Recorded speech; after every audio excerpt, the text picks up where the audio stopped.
ভারতের মানুষ হলাম, গৌর হরি ভারতের মাটিতে জন্মগ্রহণ করলো, কিন্তু আজ গৌর হরি কি কোথা থেকে এসেছি, কিন্তু গৌর হরিকে চিনতে পারলাম না, গৌর হরিকে জানতে পারলাম না। কি গো বাবা, সেখানকার মানুষগুলো কি বলে জানো? পরিষ্কার পরিষ্কার মানুষগুলো, তাদের মুখ দিয়ে হরে কৃষ্ণ নাম উচ্চারণ হয় না।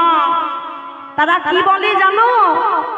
বলে হরে কৃষ্ণ হরে কৃষ্ণ হরে কৃষ্ণ।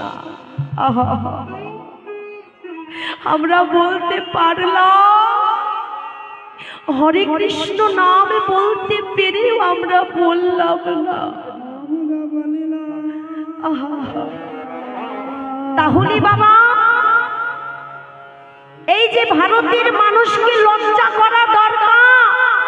দেখবে সনাতন ধর্ম আর কিছুদিন পর রসাতলে চলে যাবে, এই ধর্ম আর ঠিক থাকবে না।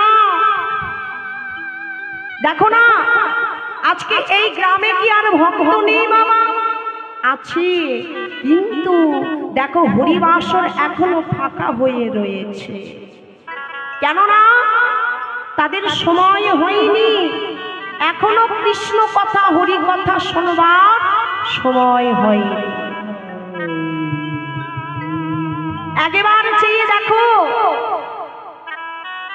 ইসলাম ধর্ম, তাদের দিকে একবার চেয়ে দেখো, সময় সময় কি করে তারা তাদের আল্লাহকে ডাক দেয়, কিন্তু এই সনাতন ধর্মের ছেলে মেয়েরা কেউ ডাকি দিন অন্তে একবার ডেকে দেখি, ডাকে না। কেননা মা, যদি আমরা ভজন সাধন করি আমাদের মান প্রেস্টিজ ডাউন হয়ে যায়।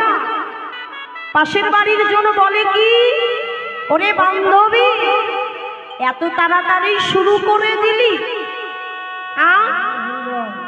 এখনো তো সময় হয় না। কি বলেছি? শিশুকালে কৃষ্ণ ভজে কৃষ্ণ বাবার আসে, যৌবন কালে কৃষ্ণ ভজে কৃষ্ণ ভজে কৃষ্ণ আসে কি না আসে। আর কি বলে? বৃদ্ধাকালে কৃষ্ণ ভজে বাবা, ওই যে জমির তর আসে।